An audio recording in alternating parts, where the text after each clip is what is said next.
see what's going on with Kaylor Hodges.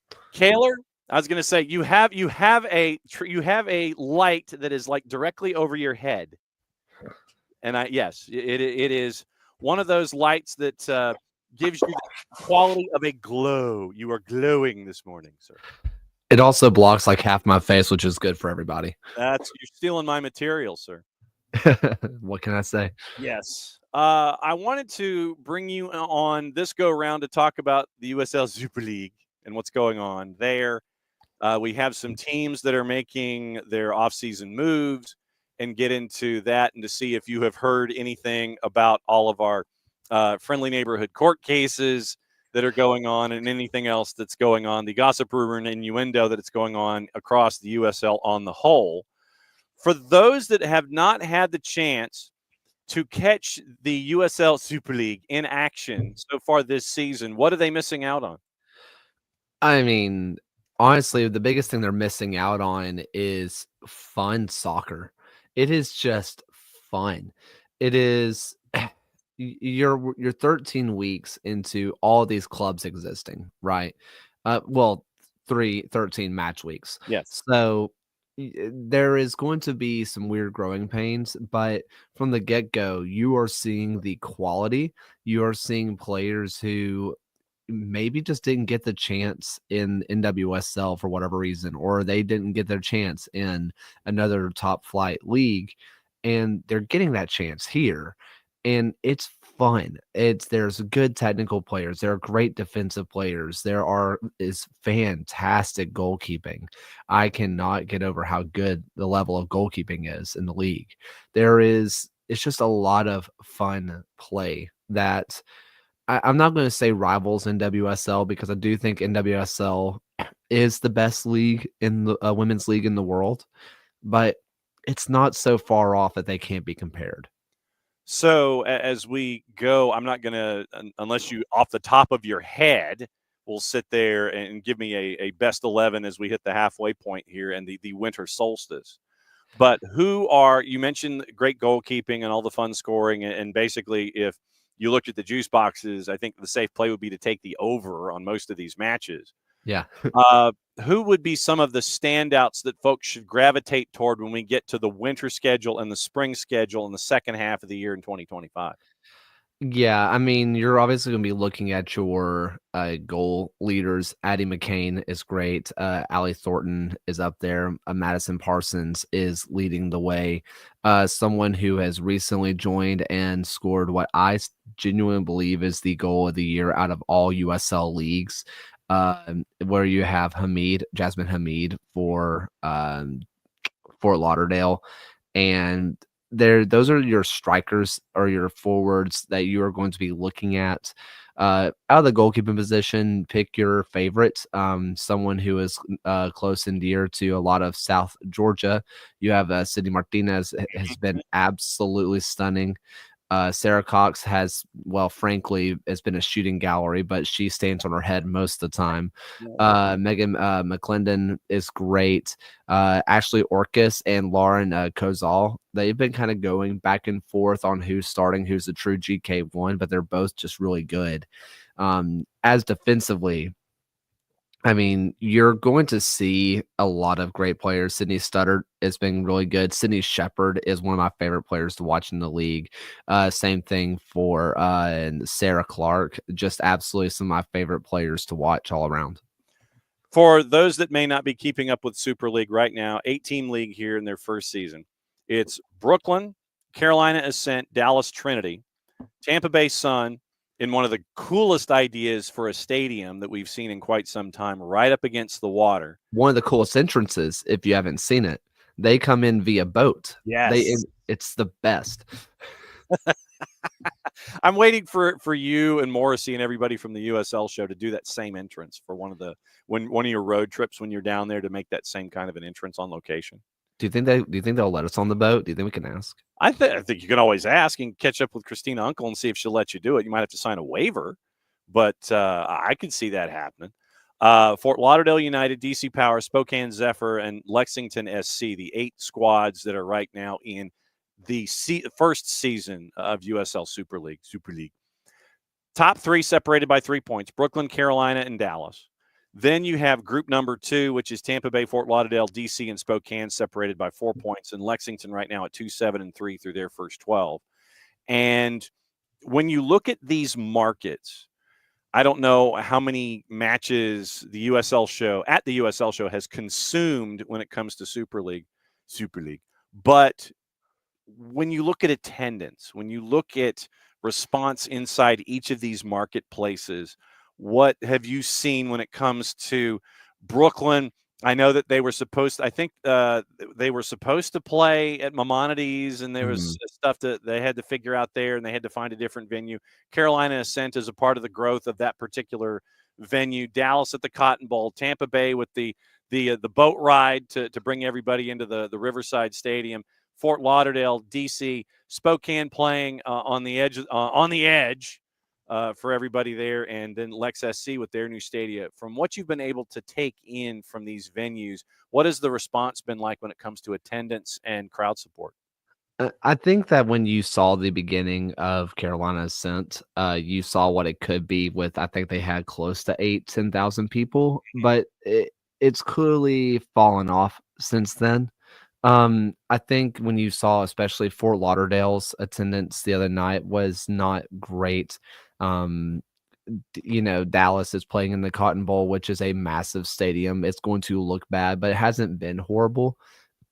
Spokane Zephyr has been one of the most consistent teams, getting pretty good turnouts week in, week out. Yeah. I think they're just going through new league growing pains and people just not really knowing what the Super League is. At this point, the NWSL has built up a name for itself that people know what the NWSL is.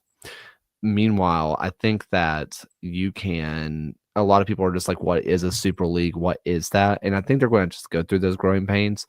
That said, I do think that we are seeing somewhat growth, I guess, from those initial big pops of new team, let's go check it out, then it kind of die away. I think you're starting to see it level out and start to grow again as we get out of a different kind of season, I suppose, because for most soccer fans in the US, are like playoff time, it's over, games are over, but they're still going. And I think people are going to check it out. So for these markets like a Fort Lauderdale, and I know that that Dallas playing in the Cotton Bowl, they want to attach to the history of the Cotton Bowl. They want to bring folks into a large venue. I imagine that probably just the 100 level is where right now you're seeing folks sit. They haven't gotten into the upper parts of the Cotton Bowl. How would you, if you were the USLS fixer for these markets that are having issues with attendance, not the ones like Carolina where they started off hot and then obviously you're dealing with high school football, you're dealing with colder temperatures, you're dealing with all these kinds of things, and there's that natural tapering off. But for the markets that are having problems being a part of the fabric of the market that they're in, how would you help them address their issues? Just be more active, basically, in your communities. Someone like Tampa Bay, it's kind of hard because you saw what they went through with the Hurricanes, right? Yep. Like there was a while where it's like, are they even going to be able to come back home and play? I mean, you saw Tampa Bay Rowdies get displaced and a whole lot of other issues. I think it's just being more involved because everybody in the first year of something is going to struggle with finding some kind of attendance. I think just making yourself involved. I think, and this is obviously a semi-professional team, I get that, but take the route of a Greenville Triumph / Liberty. Yeah. You can't go anywhere in the city of Greenville or in the surrounding area without seeing either the Liberty or the Triumph logo. You can't. I think they just have to truly ingrain themselves as quickly and as deeply as you can. Don't say, we want the certain people to come around. People don't know what they like until they experience it. So build the intrigue. Don't let there be a corner on a street that doesn't have your logo on it. Eventually someone's going to look it up and buy a ticket and just see what it's about. And when you get in the first time, make sure that you do what you can to keep them. Don't treat yourself like a vegetable. Treat yourself like a dessert, basically, is what you're saying. Yeah, I mean, don't be afraid to make it a show, and, a lot of teams are gonna say, "That's gonna cost a lot of money. If we pull all the stops all the time, it's gonna cost a lot of money," but welcome to owning a professional sport team, Yes. like, what I don't know what you expected. Well, it's like, well, you expected everything to happen. You want it all to sit there and be like, yes, we're going to be successful from absolute jump. Maybe, maybe not. Just depends on what you're staring at here. At the atypical markets, I want to go to the bottom of the table, but I don't want to look at wins and losses. I want to talk about Spokane. And I want to talk about Lexington. Lexington moving into their new barn across the board. It is, and the move from League One to Championship over time to add to the USLS. Spokane seems to have embraced their new franchises, plural, over at the Edge, and it seems to be a fun environment that they're creating in Spokane for an expansion team in an atypical market, although we have to get adjusted to access and things like that and give them more support with Western clubs, whether we're talking League One or USLS. It looks like Spokane has embraced what's going on there at the Edge with Velocity and Zephyr. Yeah, I mean, I I just can't help but say, look at what's in Spokane versus what's in Lexington. Mm-hmm. I mean, this is the same thing that Birmingham has to deal with, right? When you get into basketball season, what is a person in Lexington going to choose? Basketball or a new soccer team? Yeah. That's kind of the harsh reality. I mean, the University of Kentucky, University of Louisville, or what's the other university around there, or just even their favorite alma mater's basketball games. Bellarmine, yeah. Yeah, I mean, you're more invested in those, and it has nothing to do with soccer versus basketball. You just have investment. Meanwhile, Spokane doesn't have as much, as far as I know. Like, they don't have a major university I mean, because Washington Gonzaga. Gonzaga is there, Mhm. and that's kind of it. You're looking at a couple of like lower league hockey teams or like some minor league baseball teams, but you're really not looking at much else. So they are the biggest ticket in town besides Gonzaga, of course, which has a small court and you can't fit that many people in there. Right. They are the biggest ticket in town. Meanwhile, Lexington, I think, has to battle a little bit more. That said, I think that Lexington is going to build a lot of natural intrigue now that they are going to be joining Louisville City in the championship. And by getting people through the door on the championship side, I think people are going to be more willing to try out the Super League side. I mean, you got Louisville and Lexington. Well, first off, you got Lipa, and now you're turning that into a three-way dance with Louisville, Indy, and Lexington. And the are we going to go ahead and start calling it the Bluegrass Derby, or are we just going to go ahead and call it that now? Some people are trying to come up with stuff, some with bourbon. I don't know. I mean, Lexington had something with Knoxville that was like the battle for the barrel, and it was whiskey versus bourbon. I'm sure somebody's going to come up with something clever, and everybody's going to love it, but everybody else is going to be like, "Yep, Bluegrass Derby." That's just going to be kind of what it is.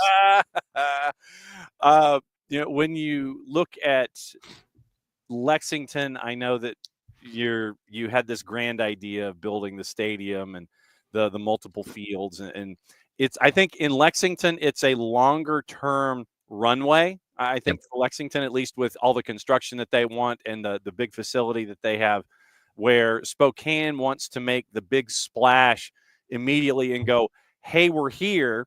And we've got multiple franchises that can make that big splash. And so I think that you look at the patience level of different folks, and you're hoping that obviously they'll all be on the same track. It's just that you've got to be patient in some folks, and some folks want to sit there and hit the ground running. And I think that you look at Spokane and Lexington and you see the extremes in that. I also think that with Lexington specifically, they immediately took to academy first, which is an immediate long-term vision. Mhm. Coach Stockley, who's now just straight up, I think, just director of football, GM, whatever you want to call him, said that he wanted to have a homegrown talent and academy talent in every single lineup. It like that was basically a requirement. We are going to have someone homegrown in every single lineup, whether it be in the 18 or in the 11, which that academy first kind of idea is just a longer term project. They are investing in the U7s, U9s, U10s, U12s, et cetera, where it feels like they are starting to get the young kids to be fans of the team by getting them to be a part of the team.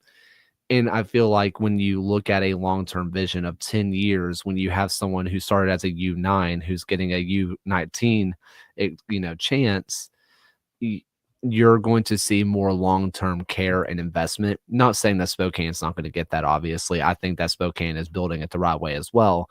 But I think that Lexington did have that longer-term vision than maybe Spokane did. All right. We have some clubs that are making decisions on and off the field, and we'll roll through some this morning, literally as of 25 minutes ago. Lou City has announced the players that they have coming back for 25. 18 players already on the roster. Sharpie, Amadou Dia, Goodrum, Wilson Harris, McFadden, Jake Morris, Ardonez, Adrian Perez, Manny Perez, Sean Tosh, Elijah Winder. Contracts set to continue into the new year. Options picked up: Isaac Cano, Evan Davila, Sam Gleedle, Carlos Miguel Jr., Serrano, and Troutman. Club wishes well to the departing players Owen Dom, end of his deal. Damian Loss, end of the loan. Dylan Maris, end of the contract. Sebastian Sanchez, end of contract. Jorge Gonzalez, who suffered a season-ending injury last summer, continues to coordinate with the club on his rehabilitation. Lou City remains in negotiation to sign other returning players, with more announcements expected in the coming days. Any surprises in that group from you? No. I think the notable missing name is an OMB, which as he is returning from just injury. So I think I would be shocked if that's the last you see of Brian Ownby. I'm sure he's going to get some kind of contract to either stay as like a coach type role or, continue training and getting better. I think that I think the missing name that I have not seen is Taylor Davila. Yeah. And I haven't seen his name listed on anything. And I'm assuming he's going to be one of the people that are in contract negotiations. I'm sure that's the case because, I mean, he was their best player last year. I would be shocked to see if he doesn't come back. I think what you're going to really have to see here is what are they going to do with the goalkeeping position? Yes. Because Fondes is great, Troutman's great, but it's not Damian Loss. And there is a world where they bring back Simla as he was at Philadelphia Union and they're having turnover there.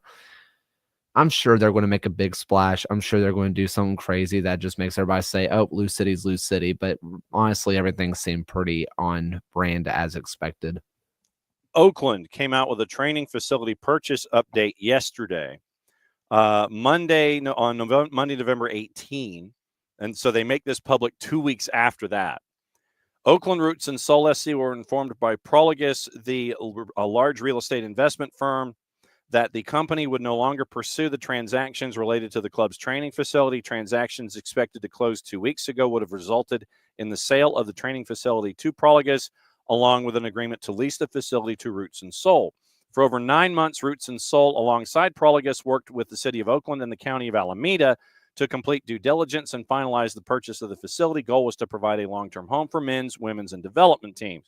Unexpected and disappointing decision by Prologus has prompted the club, the city of Oakland, and the county of Alameda to come together, work toward a solution that would achieve the same goal of retaining the facility as Roots and Soul's long-term home. Club has proposed to step in as the designated buyer as it finds a new financial partner for the transaction. Quoting Roots, we remain committed to finding a solution that supports our team, supports the financial future of the city and the county, and reflects the values of Oakland first always. That was the statement that Roots came out with yesterday. That's a big old that's a big old dumping of the desserts on the table onto the floor for the party right now for Oakland. Yeah, for people who kind of didn't fully understand, basically, they were set to take over the Raiders' old facility. And their primary buyer, who was a primary investor, decided to pull out of the $25 million deal, $28 million deal, whichever one it was. And now Oakland is looking for a new training facility with about 2 months until teams start training again. Yeah. So, um, I think they get it worked out, but obviously they are looking to have alternative plans for the time being. But with Oakland planning to take on the primary purchase themselves, they are planning to just go forward with it. I feel like they're going to get it worked out and it's going to be okay, but I'm sure this is a big stressor that's on their mind. That said, they have done a really good job of with their open part. You can be a part of the ownership thing. They have raised a lot of money. I think the last number I saw was like $33 million. Hmm. Um, I'm sure that there's somebody that's willing to invest, that is willing to put the money where the mouth is. And if you're the city of Oakland, what's your plan for the Raiders facility? I mean, you've already seen that Oakland's willing to act in good faith. The Oakland Roots are willing to act in good faith with the Coliseum, right? Mhm. Otherwise, the Coliseum was just going to continue to fall apart in and of itself. I think that if all parties act in good faith, they'll get it worked out. Lexington. Lexington announced they signed Cameron Lancaster and Atez Juve to new contracts ahead of their entry into championship for the 25 season. Obviously, the transactions are pending league and federation approval. Leading scorers last season for the club, Lancaster, 8 goals in 17 regular season appearances. And so, Cameron Lancaster, who was dinged for half the season, still ended up with 8 in 17. So if you extrapolate that out under a full season, that's a 16-goal season. Atez Juve had 7 goals and 4 assists, 28 chances, and 20 regular season appearances. And so you're looking at, I think, the 2 linchpins for them in their growth and their promotion, their self-promotion to USL Championship. I think getting both of them back in there was big for 25. Yeah, I know there was some kind of conversation in our Discord about how you don't want a Cameron Lancaster leading the lines. To which I say, why not? Yes, he is 32, 33 years old. He is not the same player he was previous to his ACL injury, but he is one of the best poachers and just natural goal scorers that this league still has to offer. If you are trying to go at the end of the game and just put the ball into the box, just death by a million crosses, who do you want to have their head or foot on the end of the ball other than Cameron Lancaster? I think that it makes sense for all parties. Obviously, Lexington's going to look to make a bigger splash at the striking position, let Cameron Lancaster be more of a super sub type role, or let him be more of a hold up kind of guy, late run into the top of the box kind of guy. Although that's kind of his role as well.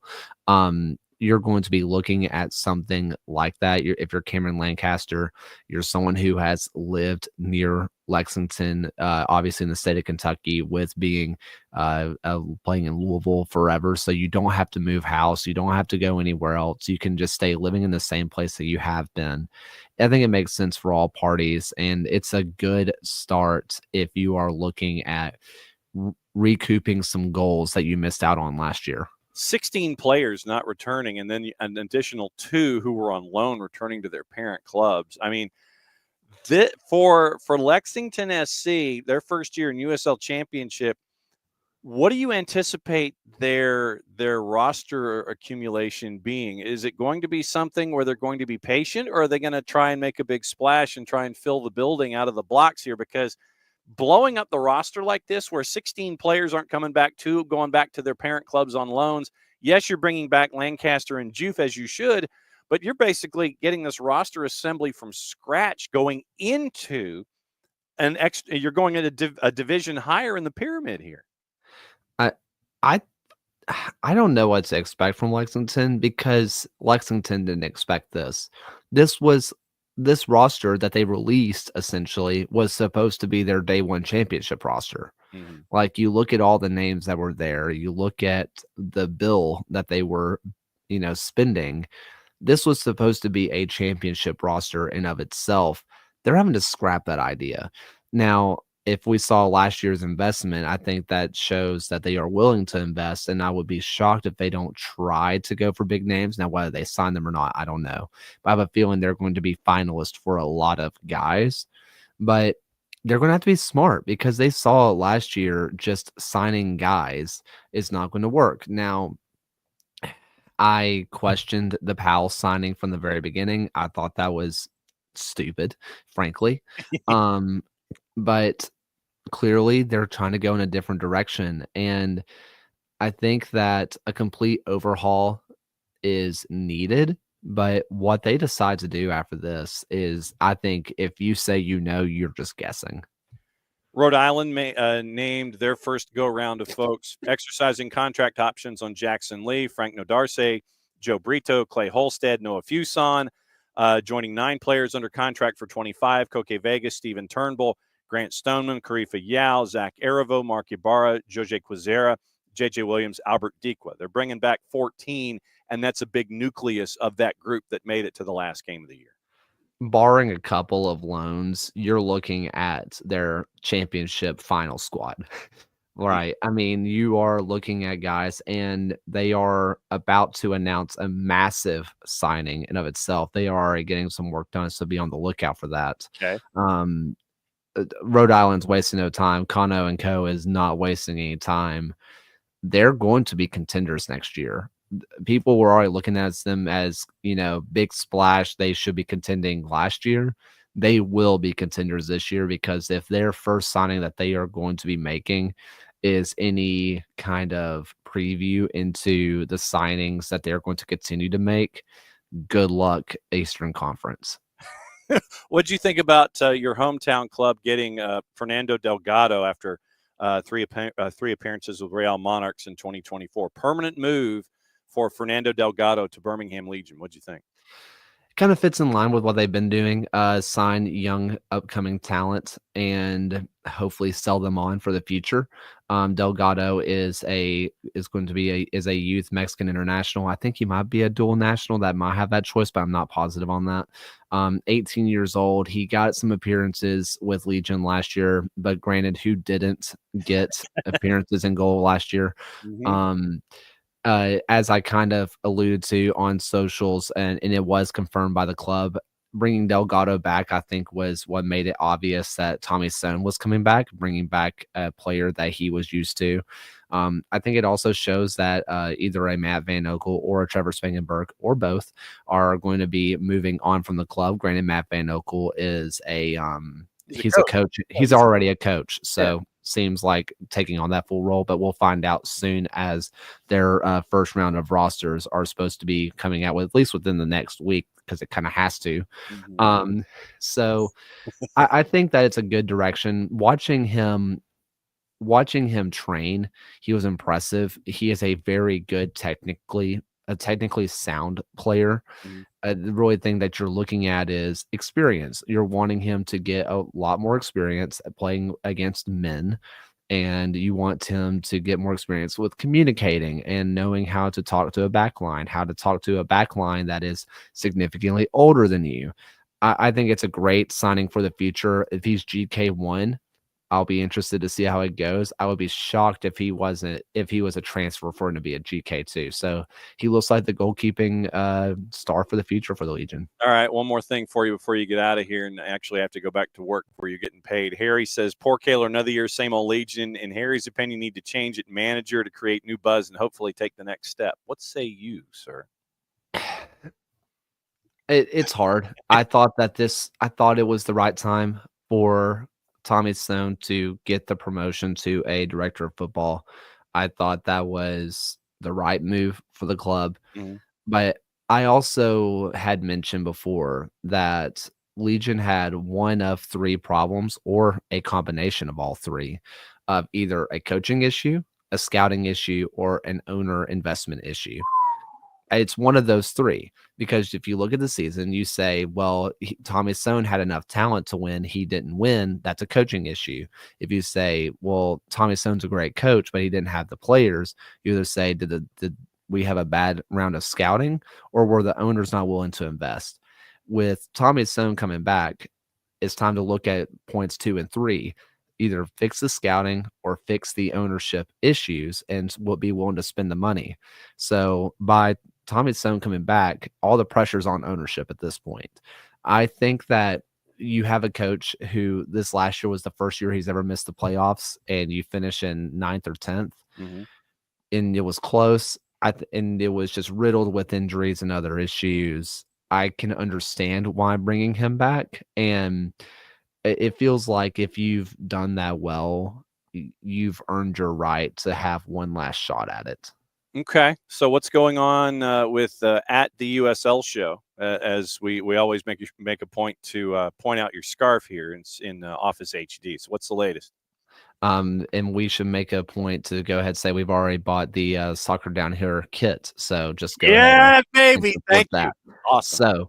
So, yes, we recorded yesterday and it's already up. We did championship review, the championship review, and then we did our combined best 11. So we took the best players from League One, best players from the championship, created a team basically, so our all leagues best 11. We had 6 players from League One, 6 members of League One, 6 members of the championship. The manager of the team is from League One. Was not on purpose. We did not mean to do that, but we thought that those are the players and managers that stood out the most. Kind of like a guy named Casciato. I think that might be the guy that you might be. You would be incorrect. What? Really? I mean, spoiler, Ayman Zayed is like our manager of the year. Okay. How can you? I mean, if you look at the fact that he and his players were not getting paid and they won a championship. Yeah. Dang good manager. Yeah, I would agree. So you coming back next week? Why not? All right. Well, then you're coming back next week. We'll see you next Tuesday at 10:30, and we'll talk more stuff about what's going on in the Super League, the championship, and League One, my friend. Great to see you. Get back to work. Good to see you. There goes Kaylor. And Kaylor's going to go get coffee and do other things that are highly productive. Once again, at the USL Show, and thanks to them for picking up the SDH